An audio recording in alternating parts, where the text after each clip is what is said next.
Hello and welcome to my Get Back to Being You training on how you can lose weight and reclaim your self-worth with ease. I'm really excited that you're here. So let us begin. Today, you are going to learn all about why you may be gaining weight in menopause, why those diets have stopped working for you, and often why you self-sabotage when you don't see results. But fundamentally, you will learn why self-care is the key to success. So self-care and prioritizing yourself is the only way that you are going to lose your menopause weight, get to grips with your other symptoms, and start smashing your goals. And you're going to be able to do that without feeling guilt and shame, okay? Those feelings, we are going to get rid of them. So, I'm Zoe. I'm your menopause coach, and I have a mission, and that mission is to be the champion of all women in menopause. Having spent many years in the NHS, I understand that our needs aren't being met by our healthcare providers. So my mission is to provide that practical and emotional support that we don't get to overcome symptoms that are so easily achievable, which is the anxiety, the self-doubt, fatigue, exhaustion, weight gain. So why me? What have I got? What am I able to do that? So I have over 20 years experience in leadership roles, mentoring and coaching individuals to succeed, to achieve their success, whether that be in their career or personal goals. As qualifications go, I am a fully qualified menopause coach. I've done all the training relative to that. Alongside that, I'm a nutritionist, I'm a women's health practitioner, I'm a personal trainer, and I have extensive training in behaviour management around obesity and disordered eating conditions and so forth. I only work with women in menopause, and that is the thing that I love. It's the only thing that I want to do. Besides this role, I also retain a role on a board that commissions services to primary health care. I believe that's really important because that means that I get it. I understand what's happening in primary care in terms of provision for HRT and menopause services to us women. So in order for me to help you today, I'm going to talk to you about one of my former clients, Layla, who, judging by your scores, was in the exact same position as you are now. And I'm going to talk you through how we took her from a place of despair to a place where she felt proud of herself. For the first time, she said that out loud ever. She's a real success story, and I was incredibly proud of her myself. So you'll be able to relate to her. Layla, she was 54 years old, self-employed, successful businesswoman. To the outside world, she was smashing it. She knew her shit. When she came to me, I saw the complete opposite of that person. I saw somebody who was desperate to lose 20 kilos of menopause weight. Her confidence was on the floor. She wasn't sleeping, and she had horrific negative voices going through her head telling her she was a failure, she didn't deserve to be happy, and that she was never going to change.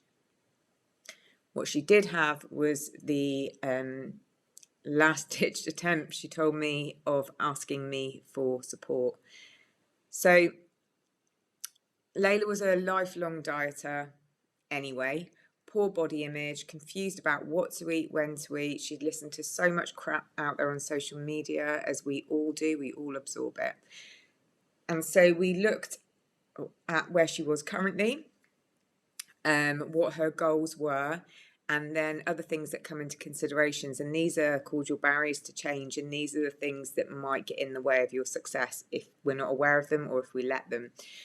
So it's the sore and aching joints that cause a low motivation. Layla point blank hated the gym, was like, I'm not interested in exercising, I'm not going to be doing couch to 5k runs. Perfect. She was time poor, being a successful woman. She was always on the go, snacking, never making meals for herself, prone to comfort eating and self-sabotage. Her other condition was, I want to lose this weight, I want to lose it quickly, but if you have me counting calories and tracking food, it's not going to happen. And stuff like that is really important to know and to understand, because if it's not your thing, if you're not that data-driven person, it's probably not going to happen for you that way. So Layla enrolled on my 3-step Get Back to Being You plan. So each time I coach somebody, it's always tailored to their specific needs, but the framework is the same. And that starts with in-depth one-to-one, the most crucial part of the process, because that's where we really dig in deep. I need to understand, besides the goals, what's going on, what's the lifestyle, what relationships, where's the stress, what's your social life like, what are your triggers, what are your behaviours around food, what habits do you have. And once we've got them in place and I understand that, and Layla's open and honest about all of that, we can move forward. Now, in order to stay motivated on your weight loss journey, you have to see progress. And quite often people self-sabotage, or they fail in their attempt because they're not seeing the progress quick enough. So part of my process is really making sure that those quick wins come in early. So by doing that, it's around setting those daily achievable targets, setting the foundations first, small changes, biggest gains, repairing relationships with food, with the body, so that we can have a transformation that is exactly what you want, but with the minimal amount of effort. And the last step is always making sure that the change created lasts for life, so that I make a point of educating my clients so that they rinse me of my knowledge about the menopause, that they really take the time to understand their own bodies, what's going on, and finding solutions that works for them. There is no blanket approach, there's no prescription, there's no set meal plan. If you want that, go to a personal trainer. This isn't about that. This is going deep. This is about understanding your body, where you're at, and trialing and testing solutions that work for you. And that's what makes it exciting, right? So with Layla, her biggest problem was that she was stuck in a binge restrict dieting cycle of hell. And this, I'm sure, will be familiar again to many people. So it's Monday morning, you're like, right, I need to gain control, back on it, on the wagon, getting rid of all the food in sight. I'm going to start exercising, this, never eating that again, that's bad. So that works for a couple of days, maybe even a couple of weeks. However, you then start being super focused on foods that you can't eat. You tell yourself you're not allowed. You can't stop thinking about food. You're eating your breakfast, you're still hungry, you're thinking about your next meal. Then what happens is you allow yourself a day off, and you go into what we've called the last supper mentality, and you just face plant everything you'd banned yourself from eating, telling yourself, just one more blowout, this is the last time I'm going to do it.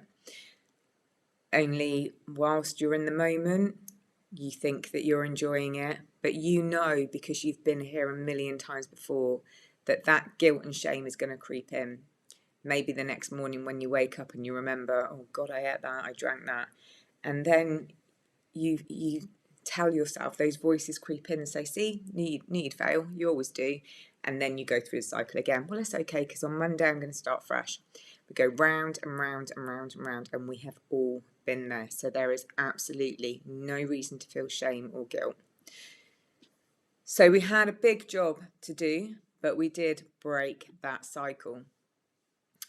And to do that, again, going back to those quick wins, we set daily targets.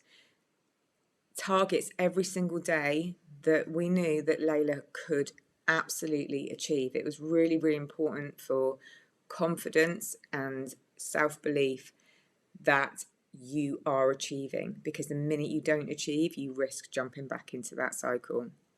So with Layla, her targets were a realistic number of steps. I think we started on about 5,000, 6,000. She was at a desk job. We had to be realistic. She couldn't be getting up and walking around the building every 5 minutes.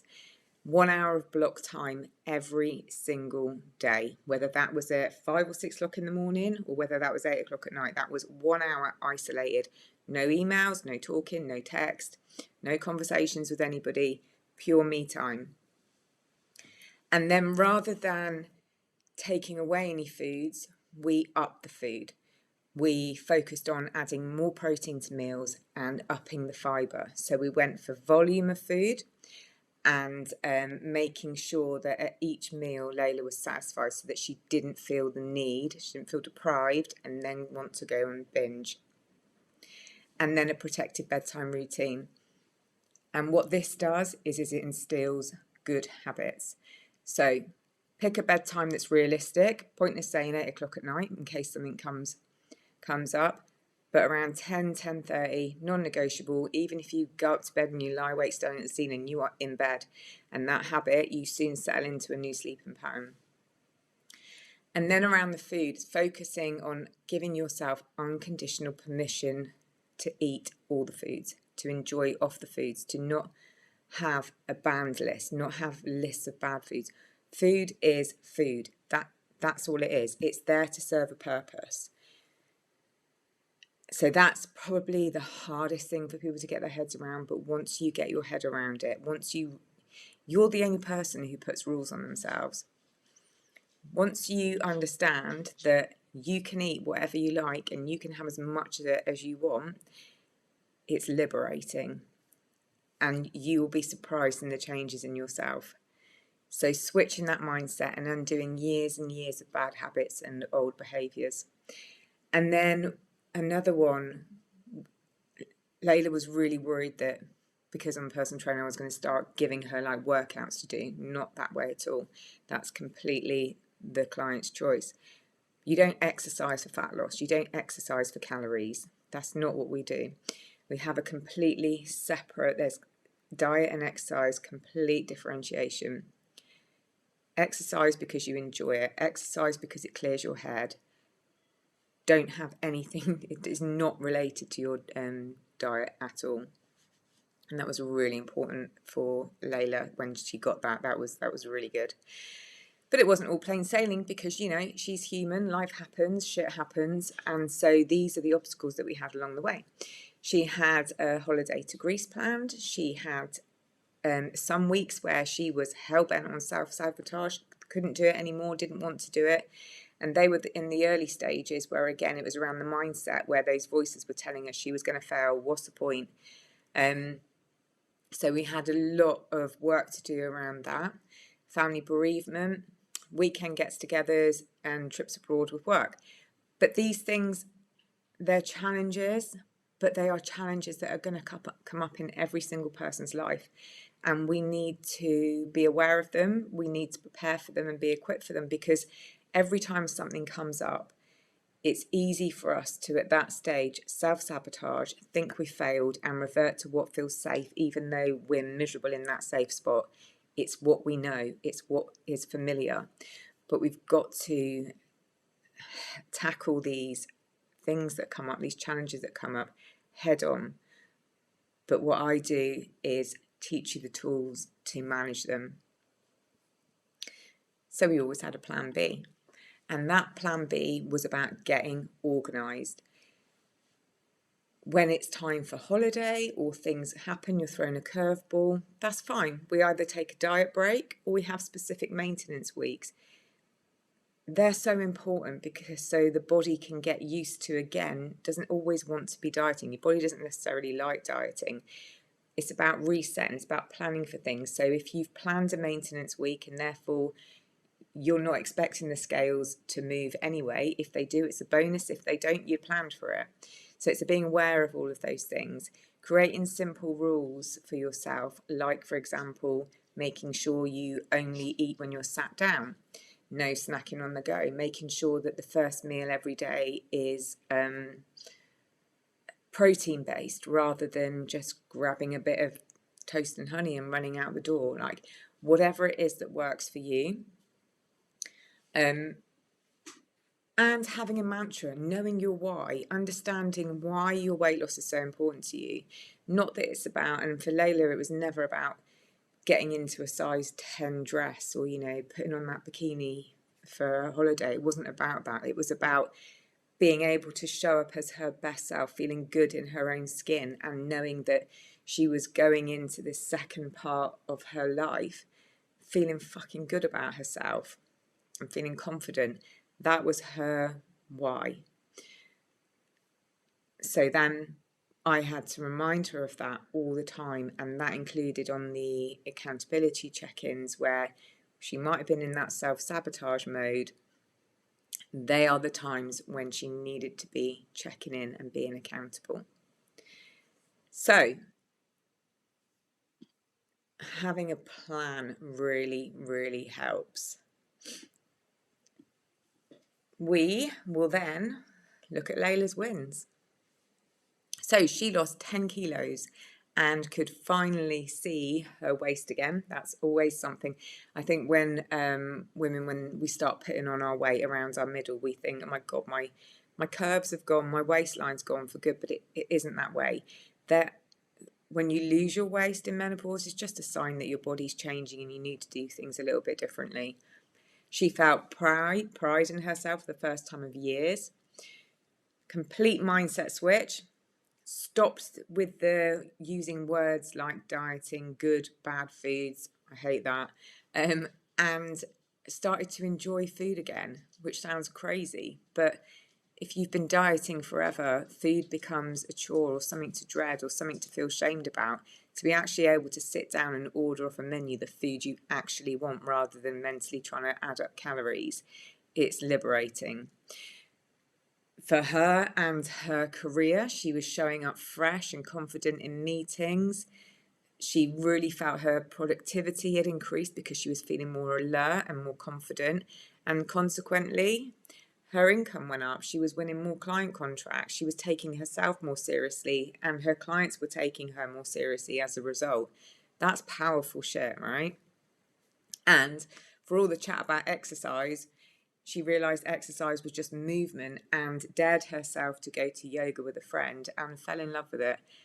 So it just really goes to show when you open your mind a little bit and really have that anything is possible mindset and non-judgmental, there's a whole world waiting for us out there. But she's not on her own. And these are some of my clients that I've coached previously who, you know, every single one came feeling dejected, frustrated, hating their bodies, thinking life was over. And actually, they found their confidence. And, you know, it's not always about how much weight you lose, because that becomes very much secondary.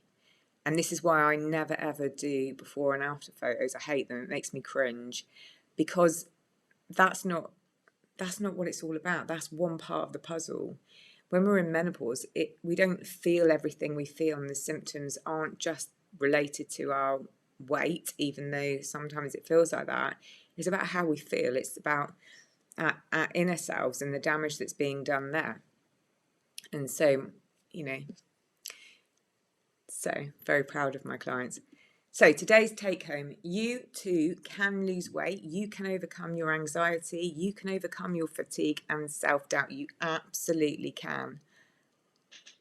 But you need to put yourself first. Failing, if you've ever failed at a diet, it has never been your fault. It is because that diet hasn't been for you and you were not told how it worked, what was the point in it, and the diet industry creates these and throws them out there, so you become dependent on it. It wants you to buy their products, their books, their services.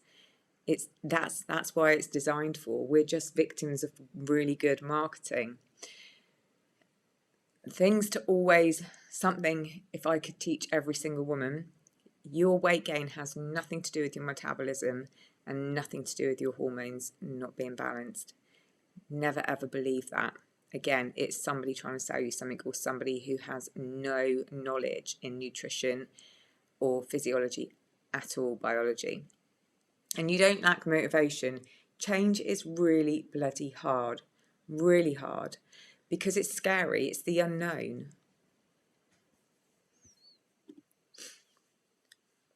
But nothing is ever easy. So there's no magic pill. You have to want to change. You have to know your why. Self-awareness is the most important thing, as I keep banging on about. And prioritizing your self-care is non-negotiable. And these ladies did just that, feeling so much better mentally and physically, and having that self-control back is incredible. And really, yeah, the way that their relationship with their food all changes. And imagine just being able to, as I said before, going out and eating a sandwich and like feeling great. One of my clients was like, I've just eaten a sandwich for the first time in years and years, because that was on her banned food list. But she's not alone. So, are you ready to become your best self? Are you ready to lose weight with ease without restricting anything? To learn the tools to overcome your anxiety and self-doubt around whether it's your body, your relationship with food, with change, and to develop new habits, replace those old habits that aren't serving you, beat fatigue, get a good night's sleep, wake up feeling fucking amazing every single morning. To do that, you need to set yourself some realistic goals, really understand your why. Ask yourself why it's important to you, and then ask yourself again. Tell yourself to be honest. Why is your weight loss important to you? And then the most powerful aspect of that is asking yourself, right, this is where I'm at. This is how I feel. What happens if I do nothing right now? So if I stay exactly as I am, what impact does that have on my physical health, my mental health? What impact will that have on my family, if it's affecting your mood and so forth?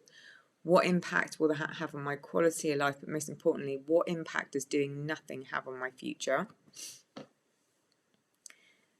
And then alongside that, really think about why the diets haven't worked for you in the past. What was missing? What didn't you have? Did you not have the knowledge? Were you not accountable to yourself? Did you not have the support that you needed? And what is it out of those that you need this time for you to be able to achieve your goals? So with Layla, and I asked her why she thought she was successful this time, it was because, you know, after 20 years of dieting, she could finally see the results of her efforts. And that's so important for motivation and for change. She had developed a good understanding of the menopause, of nutrition and supplementation, rather than absorbing all the new noise from Instagram. She got it herself. Was, you know, thinking about how she felt, what made herself feel good, how her body was ticking. We managed to overcome the emotional attachment with food, so stop using it as a reward and punishment. And she took responsibility for where she was at and where she wanted to be. And she really, really appreciated my support of being her champion in her corner, on tap, all the time, whenever she needed me, to give her that moral support, to give her that little bit of information, that little bit of knowledge. All of those things together meant that she was successful and continues to be with her weight loss. So if you would like results like Layla, do you know your why? As we've just talked about, is your goal that you have, is it realistic? Is it over a realistic time frame? Or don't set yourself a time frame. Do you have a plan? And what are you going to do differently to all the times that you failed before, you think you failed before? What's going to make the change this time to ensure that you're successful? And are you ready and are you able to do this alone? Because the way I see it, you've got two choices. You take that chance, you take that punt on yourself and you go it alone again. Or you can apply to work with me. And what that does, that gives you the quick route. I've got the knowledge, the experience, that work with women, understanding the menopause, and I can help you get from A to B in the most effective and efficient way possible. But you have to be able to accept that you need to put your self-worth first. You need to be really, really honest with yourself about where you're at and what needs to change. So if you would like to get back to being you, if the answer there, hell yes, then I'm here for you and I would love to talk to you. So you can find me on Instagram. I'm at your menopause coach, your.menopausecoach, and my email is there as well, zoe@thezlbmethod.co.uk. And if you don't know how to start a conversation with me, then just say ready, and we can have a chat.